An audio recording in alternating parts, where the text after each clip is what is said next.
We have Maher Abderrahmen,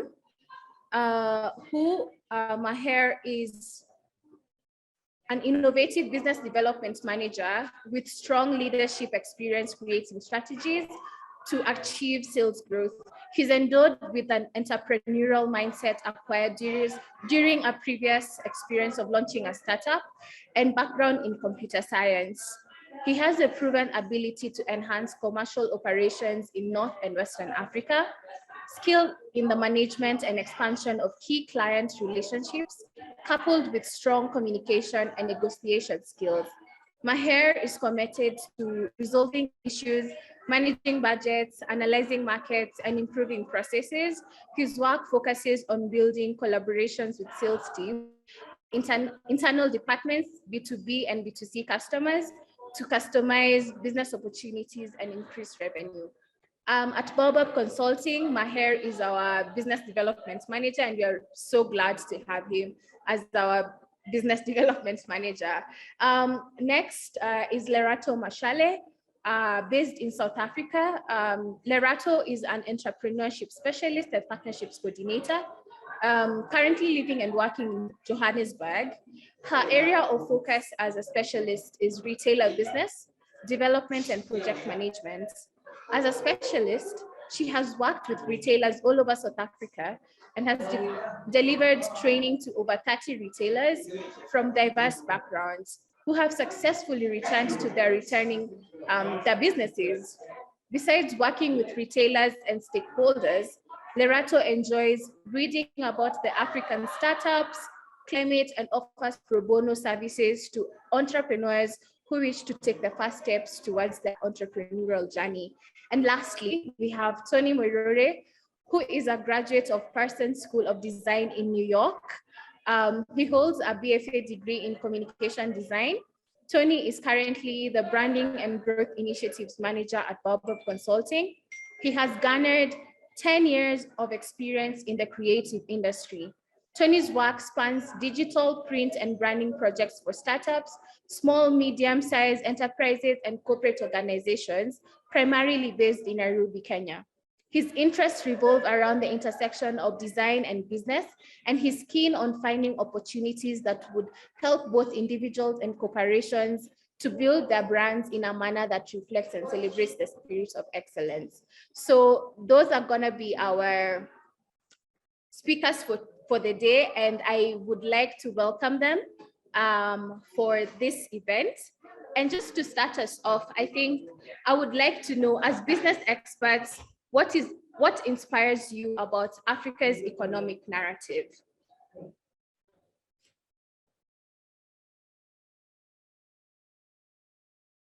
The floor is open to either Maher, Tony, or Lerato.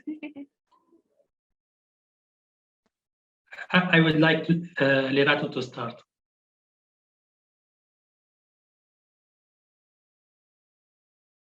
Sure thing, sure thing.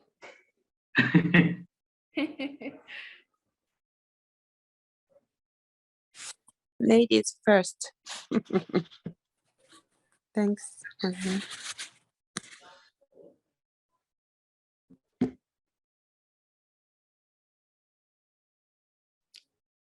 Sorry?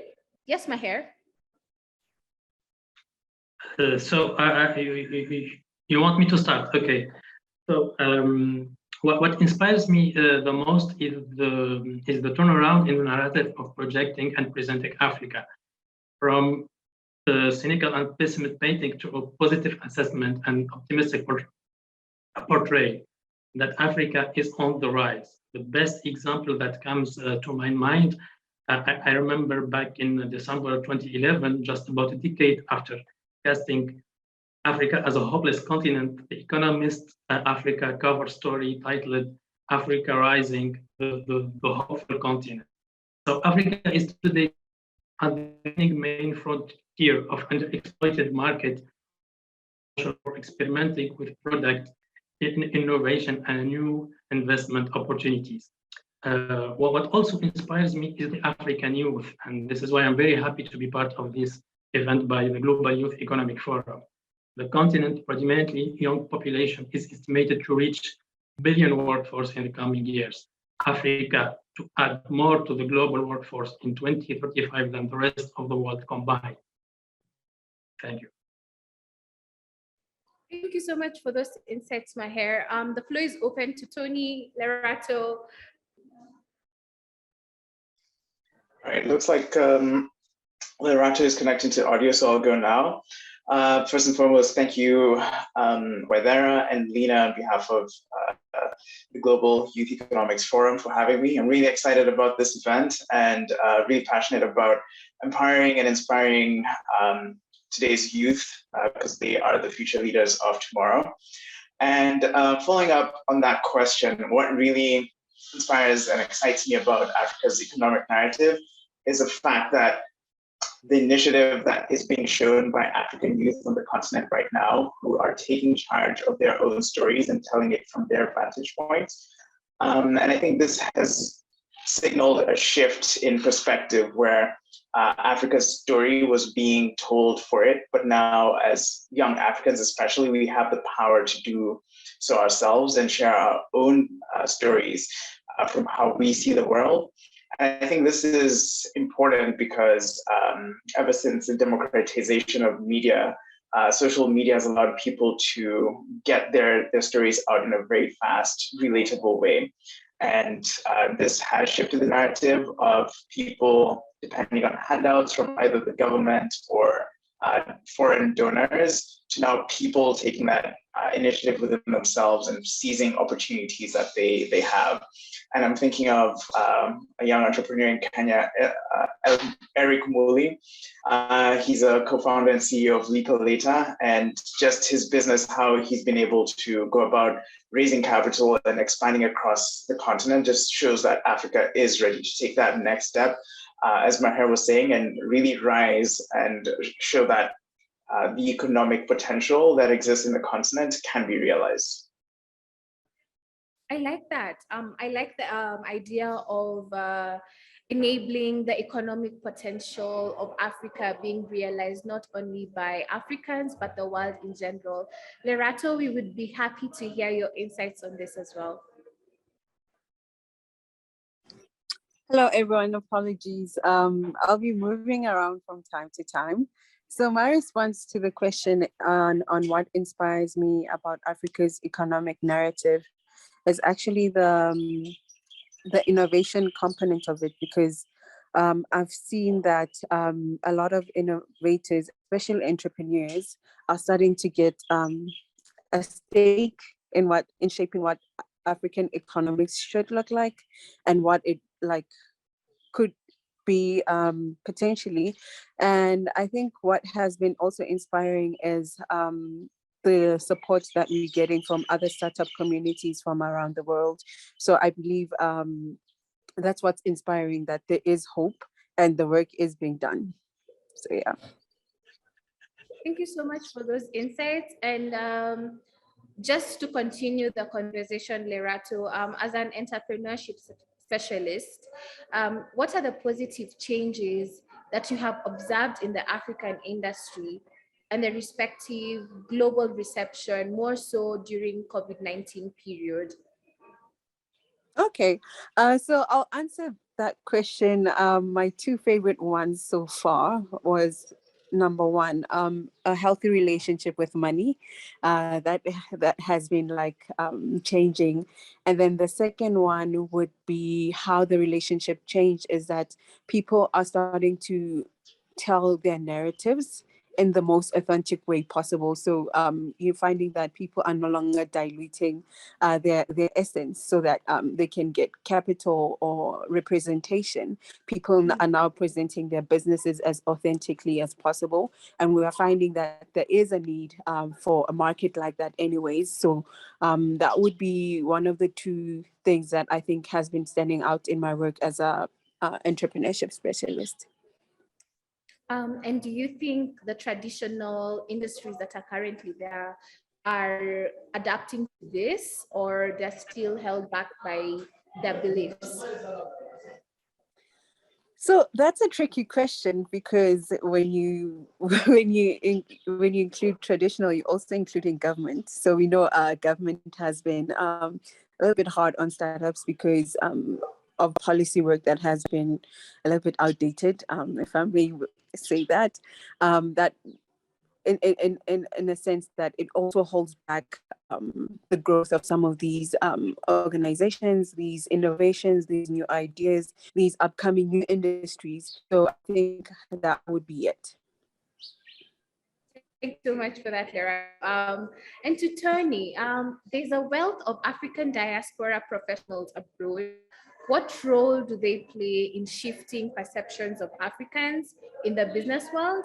And how do we ensure there are more African diaspora developing the businesses that thrive? They thrive and they drive the continent's economy. Thanks, Waithera. So yeah, this is another question that I'm really passionate about, being a member of the diaspora myself. And I was recently at another panel hosted by the Africa Diaspora Network. And one of the things that came out was the 55th country in the continent is the diaspora. So actually thinking about it like more as its own nation and the potential to power the economy. And from where I sit, I think the de facto role of Africans in the diaspora is to be ambassadors for their home countries. I think we carry the culture, the ways of life, and the values of where we come from. And I think when people see us, they can see a link back to the continent. So I think that's one of the key roles that the diaspora plays, is being ambassadors who link people living in foreign countries to Africa and give them a touch point and someone to see that represents back home. And I think the second point is the role that we play in facilitating economic development. And I think, I think I just go back to remittances because I think that's like one key area. And according to the World Bank, they actually reported that even during COVID-19, the remittances remained very resilient and people were still able to send money back home. And traditionally, this has primarily been helping people's families, things like education, some housing and other issues. But I think a large portion of this can be geared towards funding businesses directly. So in 2020, the diaspora remittances were $540 billion. And this is projected to grow by 2.2% this year to a tune of about $565 billion. So that's a lot of money. So even let's say if 10% of that went directly to companies, I think that's one way that people in the diaspora can fund companies. And I think it also just depends on like getting more structure in place. And I think if we're able to formalize these deals, that will go a long way in helping people feel safe investing their money in companies, and the people who are running those companies also have some accountability to steward those resources well. And I think there's hope, again, recently from the Africa Diaspora Network panel. One of the things that came out was the African Union held talks in Dubai. And one of the key things that came out of it was launching the Africa Diaspora Fund. And this specifically is a fund for businesses. And I think that's a major step in giving people in the diaspora access to actually fund businesses and see those businesses flourish. And I think that's something we can all be very optimistic about. And I think it'll be amazing to see the impact in the next 10 to 15 years. Thank you so much for your insights, Tony. And I think it's beautiful to see that the African diaspora are actually rethinking of reinvestments of the remittances that are sent back to the continent, which is very promising for most African startups on the continent. And Maher, what informs your choices as a business development manager, and how do these choices reflect you want to convey to the world? Yeah, thank you, Waithera. That's a very good question. Actually, what influences my choices is participating in shifting that narrative about Africa.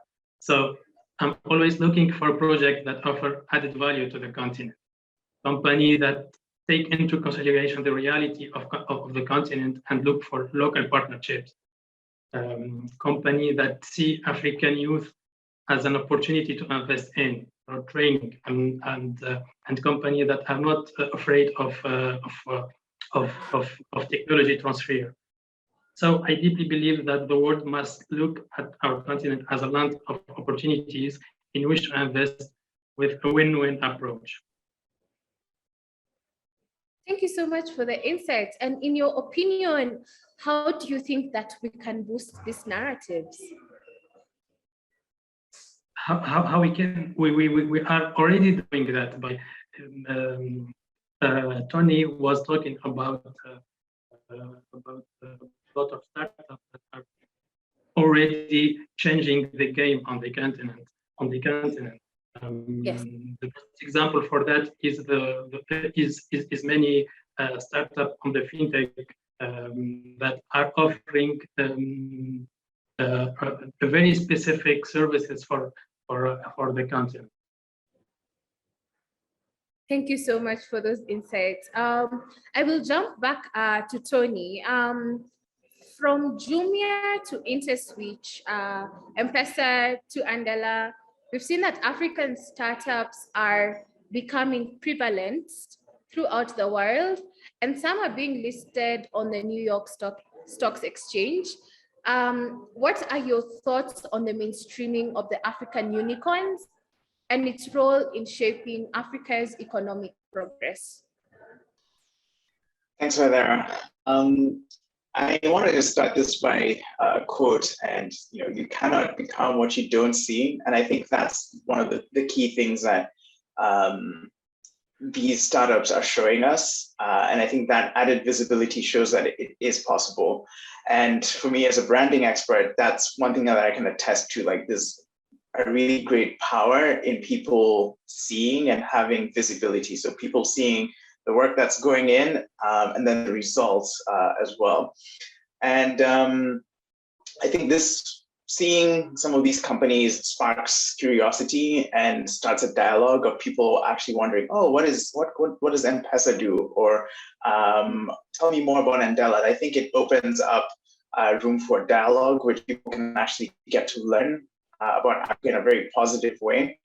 And in the words of Chadwick Boseman, who played the King T'Challa in Black Panther, he was addressing the UN when one of his white counterparts asked him, like, what does Africa have to offer? What does Wakanda have to offer? Which, he grinned and he smiled and he was like, you just kind of wait and see. But looking at the movie, they had the most advanced technology in the world, and they were doing great.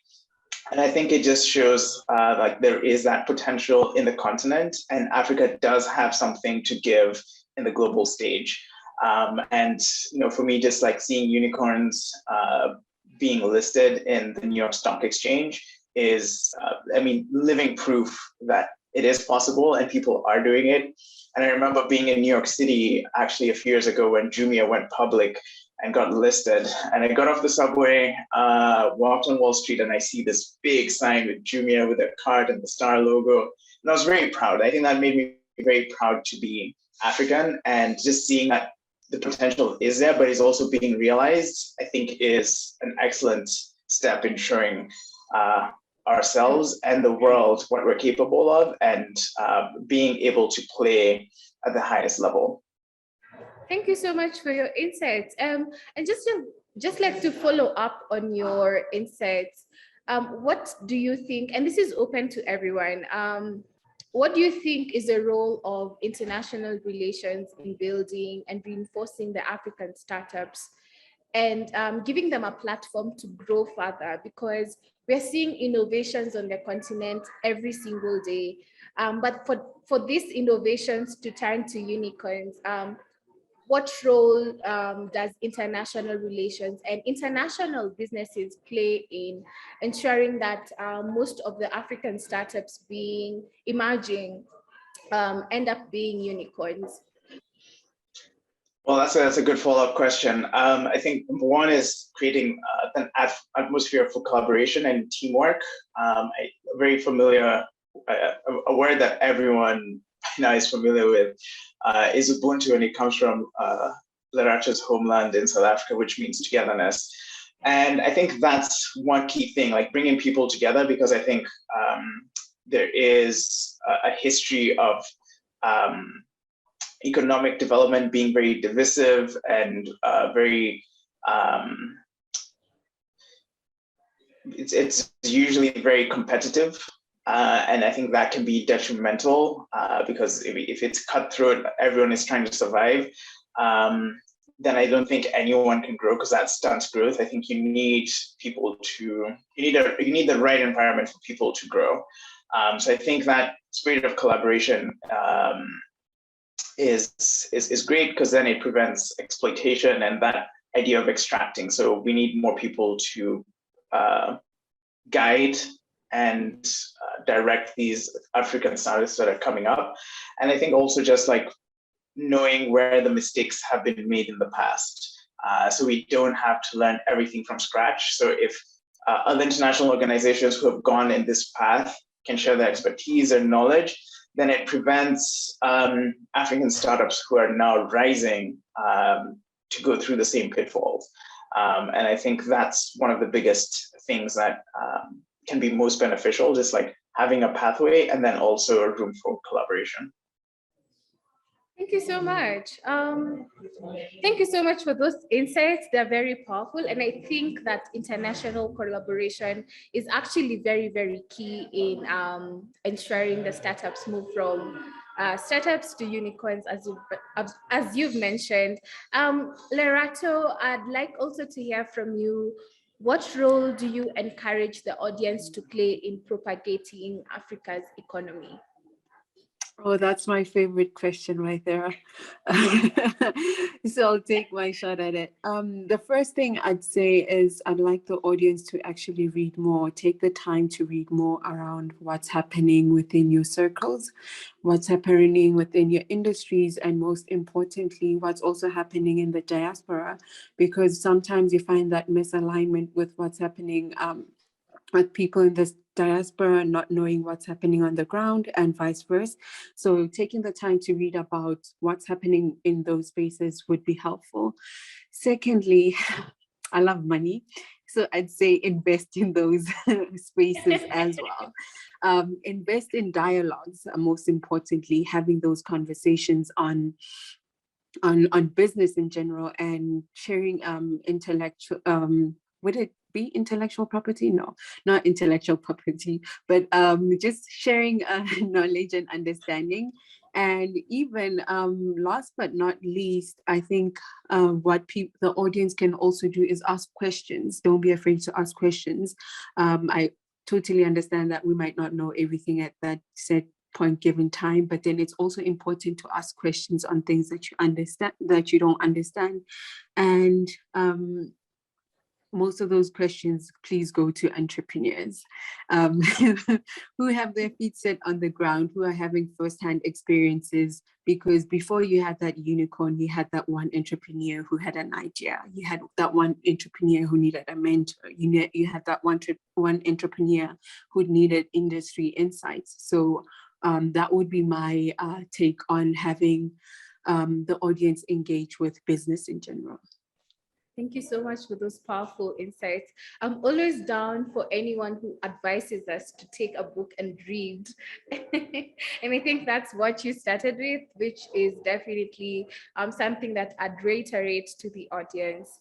And Maher, what advice would you give to international investors or partners perhaps on the call who wish to work with us, organizations or other professionals on the continent? First of all, I think investors have a fairly wide choice of sector in which they can involve in Africa, from agribusiness, tourism, to also fintech and neobanks. What advice I can give? I think investors should not come with pre-built solution, but be ready to engage with others to find solutions, to re-engage the mind of the African people to solve their problem. So as an investor, you need local partnerships. Coming from outside, you will find some element that will challenge your business model. I think also you cannot have a short-term goal. You need patience for the investment to mature or for the industry to settle down. In fact, you may need to help shape the industry. And also, you have to know the value of your environment. If you want to build for the long term, you cannot only focus on the economic factor. You must also facilitate social engagement. And at Baobab Consulting, we brought ourselves as a social impact consulting firm. And with our presence on the continent, we can provide you with the necessary support for your project. I love that. I honestly love that. And just like as a follow-up question, how do you think culture affects the investor relationships, especially when they're coming to Africa and they're new to Africa? So how does that cultural difference affect the investment opportunity that they foresee? And how do you think this can be improved generally?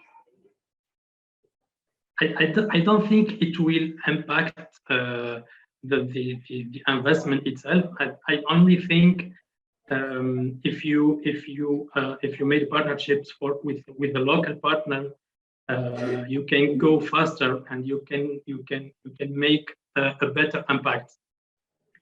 It's even better for your investment. Be part to work with someone who is already on the ground, who is already who know the local culture.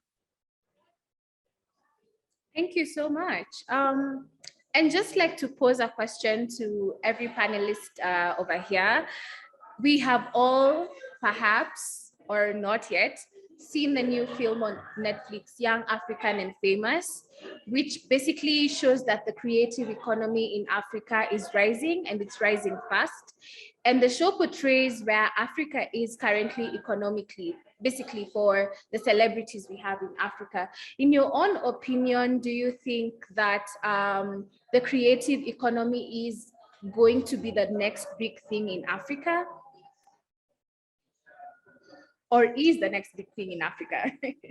Well, I can definitely start. I know that's a show that's been on my watch list, so I have to watch it as well. But just as a creative, speaking about the creative industry, I definitely think the creative industry has the most potential. I think Africa has led in business and in especially the fintech world, with I think M-Pesa being the first mobile money transfer service in Kenya, and many years ago. I think it's over 15 now, and that really it was way above its time, not just in Kenya but on a global scale as well. So I think Africa has led in that section, but I think creativity, that's where Africa's real potential is, in my opinion, because just walking around the streets of Nairobi or in Joburg, Dar es Salaam, or in Uganda, those are just like some of the countries I've had the pleasure of visiting. Just walking around and seeing the different types of art and people singing, dancing, music, it's phenomenal. Because Africa has a very rich, diverse population. In Kenya alone, there were over 45 different ethnic groups and communities, and each have their own distinct language, their own way of life, their own visual language, which when translated, I think that has a lot of potential. And that's something that I've explored in my own work with my senior thesis. In my final year of college, I decided to do an alphabet that was based off of the Kikuyu culture, of which I come from. And that was for me the first time I actually explored my own culture in my work. And I was like, oh my gosh, like this is so different from anything else I've ever done, anything else that's out there. And I wonder where this else can lead. So I definitely think there's a lot of potential, especially in the visual arts, in music as well, in dance, because I think a lot of African cultures have that, and it's very unique to what already exists in the world. So I'm looking forward to it, and I definitely want to play my own role, first by investigating my own culture, putting it out there, and I think we are the right people to do it, because when it comes to art, there is that element of cultural appropriation. So I think this is something that we have to take ownership of. And because we come from Africa and we come from these cultures, we can show the world what it is like and how they can appreciate it. Because if we don't, the potential already exists, and that leaves a room for appropriation. So yeah, definitely think that's something to be excited about. Curious to hear what Maher and Lerato say. Likewise. To reiterate, having appreciation in place of appropriation is very key. That's true, right there. I'll take a jab at this question. So my take on it is that it's not that we don't have potential, it's just that we didn't have platforms that enabled us to do it on a larger scale. Look at how African dances have been done on TikTok. That's a conversation that we can have on how to educate people without with eliminating that element of appropriation, because now we're able to have audiences in large numbers to actually see what we are capable of. And I also think it gives opportunity for visibility for underrepresented groups. So which is something that happens, especially in countries where you have a larger ethnic groups that are probably in larger demographics versus the smaller minor communities. So I also think it's not a matter of potential, it's just that the platforms now exist at a higher scale. So in terms of the Netflix show, I'm gonna be selective.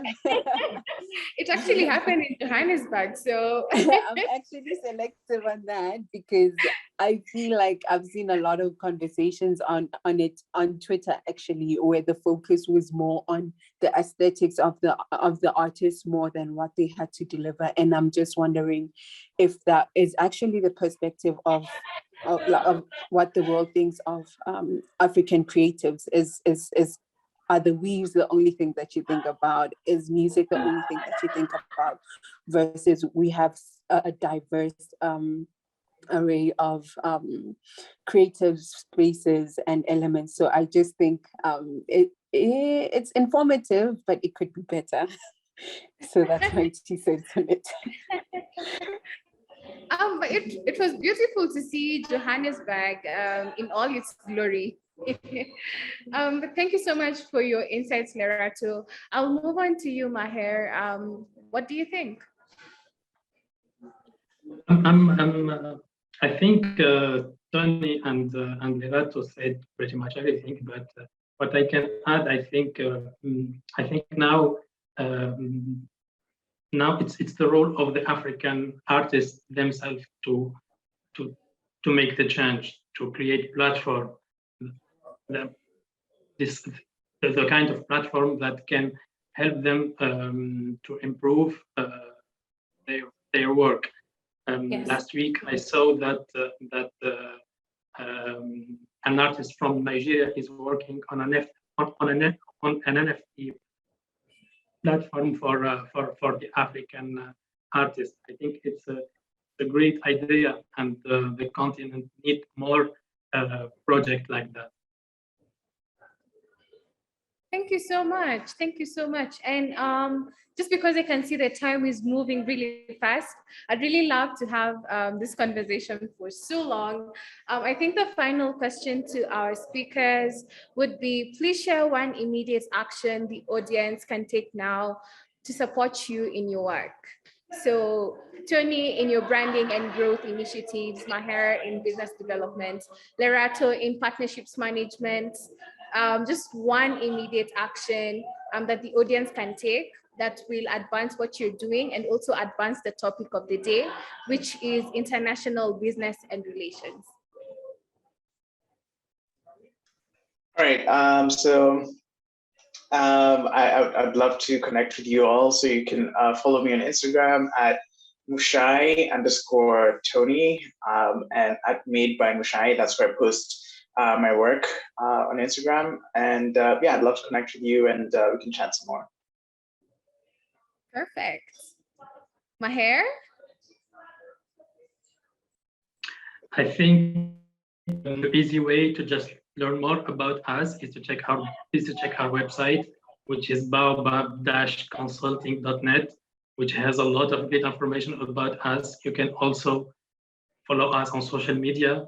You can reach out to me or to my colleague to learn more about our team, and then you know how to support us.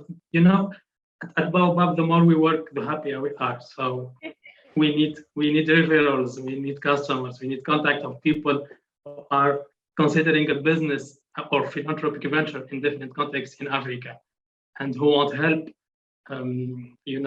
People who are already doing the work in Africa, ones that are doing work that are aligned with our missions. So we need to hear about you so that we can maybe provide you with some PR services, some research, or something else. We remain very demand-driven in our approach. At the end of the day, we need you to work with us so we can really make change in the way we do business in Africa. Thank you so much. And finally, Lerato. Oh man, that's a hard one because Maher and Tony had already covered what I wanted to say. But then how you can help us advance is that connect with us on our social platforms and also invite us to what you think will align with the work that we do and the work that you interested in and have passions in, and then from there we can probably sync energies and then take it from that point, and then sashay away, like people would say, into having wonderful, insightful African business ventures and global business in general. Thank you so much for those insights. I would love to open the floor to the audience. If anyone has a question, we definitely have time to answer the questions.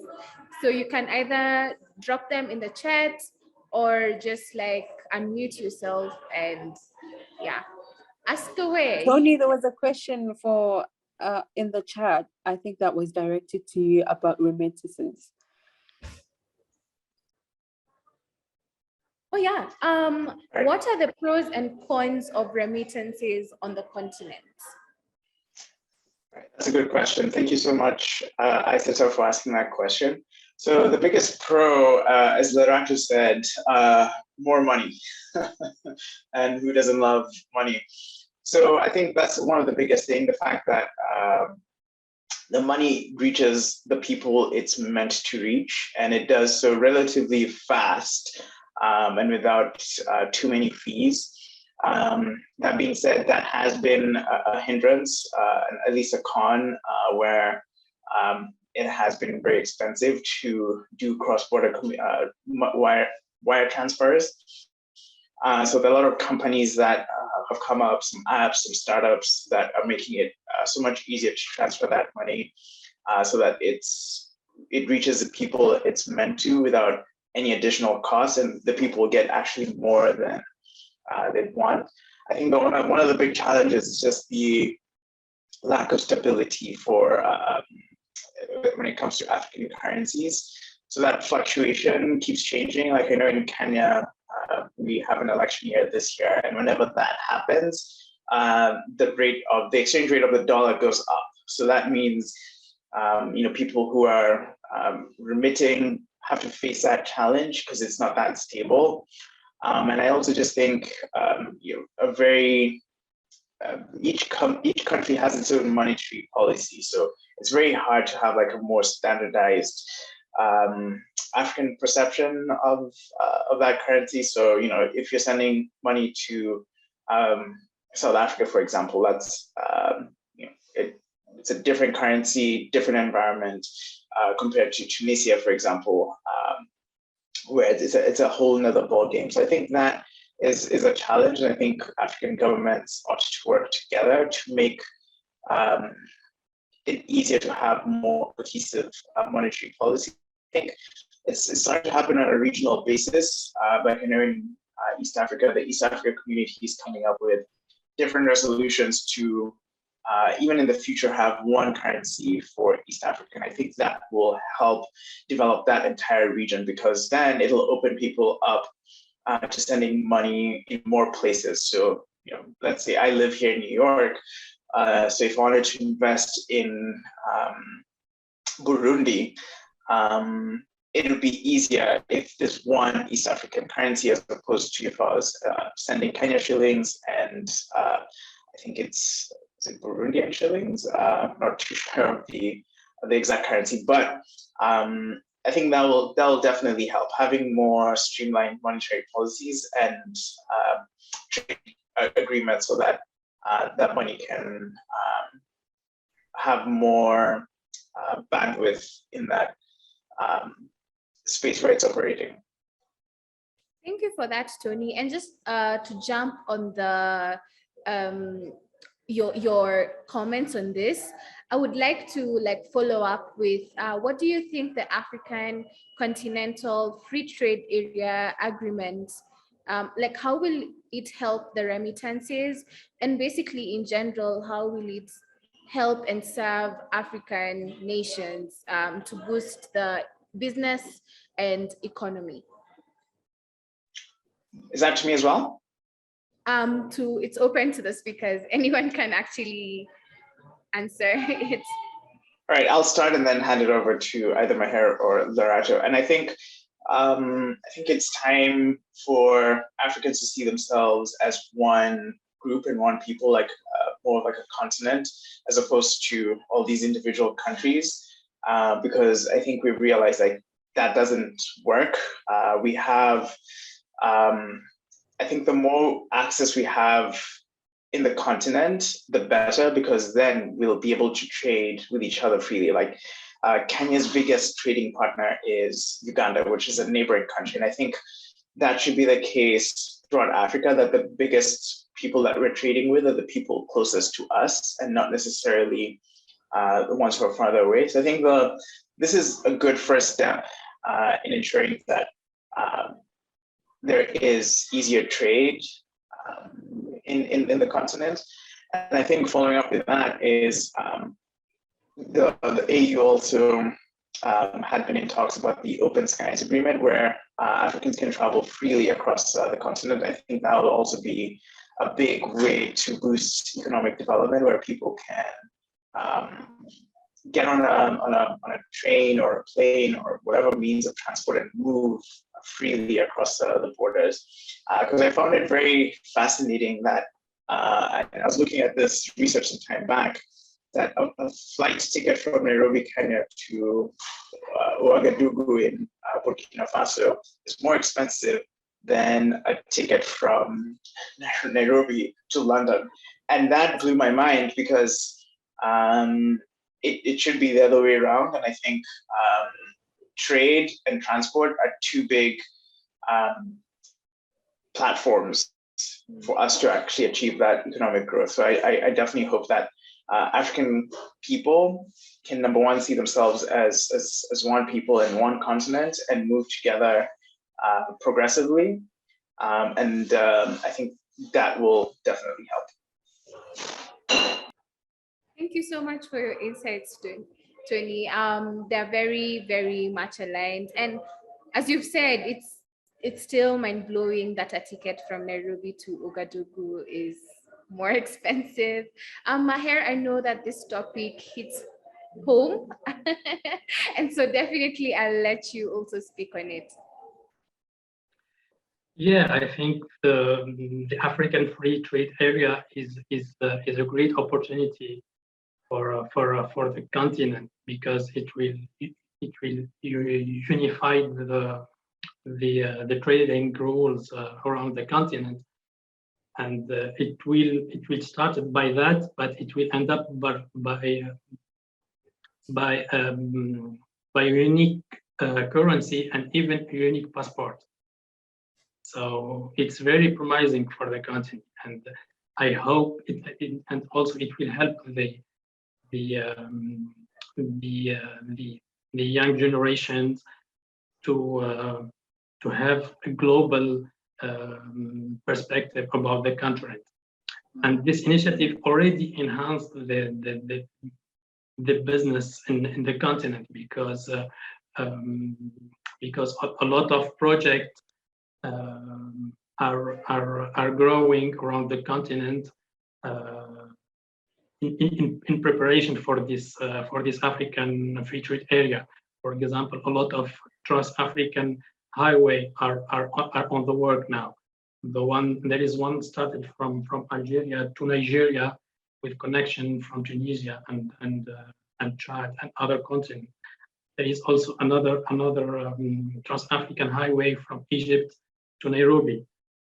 So so it already enhancing the way the continent involved, and also it will help investors to it will ease the investment from foreign investors, because having a unique currency, a unique trading rules will improve the way the work can be done.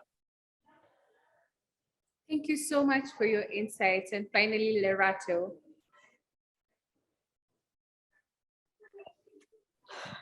Guys, so my take on this one, I'm just thinking about even the cultural context of which international business exists.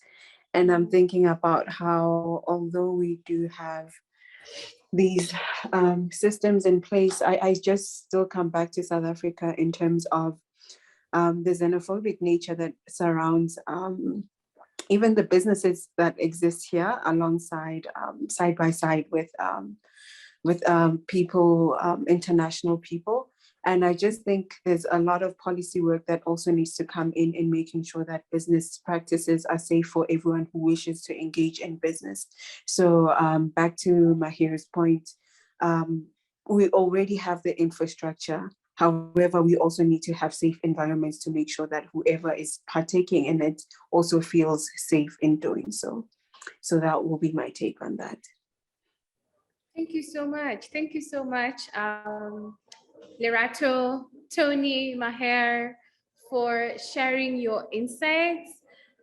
I am honestly mind blown by the conversation that we've had. I can't believe it's only 4 minutes to the top of the hour. I cannot see any other questions in the chat, but that doesn't mean that the conversation ends here. You can definitely go on with the conversations on Twitter, on Instagram, on Facebook. Our social media handles are at Baobab Consulting. I know the Global Youth Economic Forum are active on LinkedIn, and therefore we can definitely go on with the conversations there. And I would like to say a very big thank you to each one of you who created time off your busy schedules today and joined us for this wonderful, wonderful forum where the insights on international business and relations, specifically related to Africa, have been shared. I want to say a big thank you. And yeah, I will hand it over to Lina for the final remarks.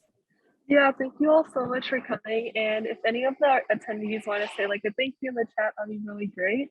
And again, thank you so much for Baobab Consulting and your representatives for coming over. It was really, really informative. And I think the topics were really engaging, and there's a lot of potential in this. So yeah, thank you for bringing us these insights. Thank you for hosting us.